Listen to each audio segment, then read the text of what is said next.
ఇవ్వండి. నువ్వు మాట్లాడా అన్నా క్యాంటీన్ వల్ల లాభం ఏంటి?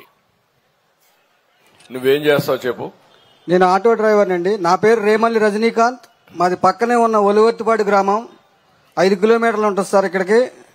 మేము డైలీ వచ్చి టౌన్లో తోలటం కాకుండా అన్నా క్యాంటీన్ వల్ల ఉపయోగం ఏంటంటే లోకల్గా కాకుండా మేము ఉయ్యూరు కానీ పామారు కానీ వెళ్ళినప్పుడు మేము డ్రాపింగ్కి వెళ్ళినప్పుడు మాకు మళ్ళీ ఇటు రావాలంటే ఒక 2 గంటల సమయం పడుతుంది సార్. ఆ సమయంలో మేము అన్నా క్యాంటీన్కి వెళ్ళి భోజనం చేసిన అనుభవాలు చాలా ఉన్నాయి సార్. అంతేకాదు సార్, నేను 2017 వరకు ఆటో డ్రైవర్ని సార్. 2017లో ఎస్సీ కార్పొరేషన్ ద్వారా ఓనర్ని అయ్యాను సార్. నేను మన గవర్నమెంట్లోనే సార్. అంతేకాదు సార్, ఆకలి సాగులు అన్నది 2020-21లో నేను చాలా చూశాను సార్.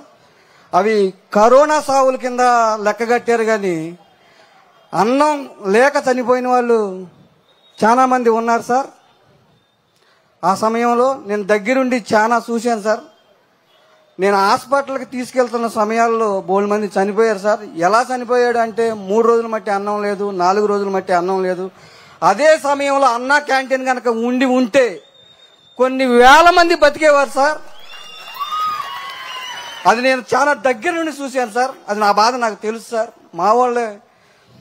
అదే కాకుండా మేము ఏ ఊరు వెళ్ళినా కానీ, అటు ఏలూరు కిరాయికి వెళ్ళినా కానీ, ఇటు మచిలీపట్నం కిరాయికి వెళ్ళినా కానీ మాకు లేట్ అయిన సమయంలో మేము అన్నా క్యాంటీన్కి వెళ్ళి భోంచేసేవాళ్ళం సార్. ఈ నా అన్నా క్యాంటీన్ మీద నాకున్న అనుభవాలు సార్. Thank you. ఇప్పుడు నువ్వు ఆటో తోలుతున్నావు కదమ్మా? అవును సార్. సొంత ఆటోనా? సొంత ఆటో సార్. పెట్రోలా డీజిలా? డీజిలే సార్. డీజిల్. దీన్ని ఇప్పుడు ఎలక్ట్రికల్ వెహికల్ గా మార్చుకుంటే నీకు ఖర్చు తగ్గుతుంది కదా? తగ్గుతుంది సార్. ఏమైనా ఆలోచించావా దిశగా?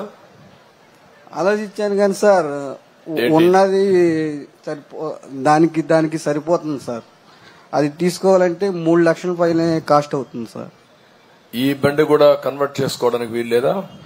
కన్వర్ట్ చేసుకుంటానికి ఇంకా నాకు అంత ఇది లేదు సార్. కాదు, ఈ బండినే నువ్వు ఎలక్ట్రికల్ వెహికల్స్ గా మార్చుకోవడానికి అవకాశం ఉందా లేదా? నీకేమన్నా అవగాహన ఉందా? దాని మీద అవగాహన లేదు సార్. మార్చలేరా?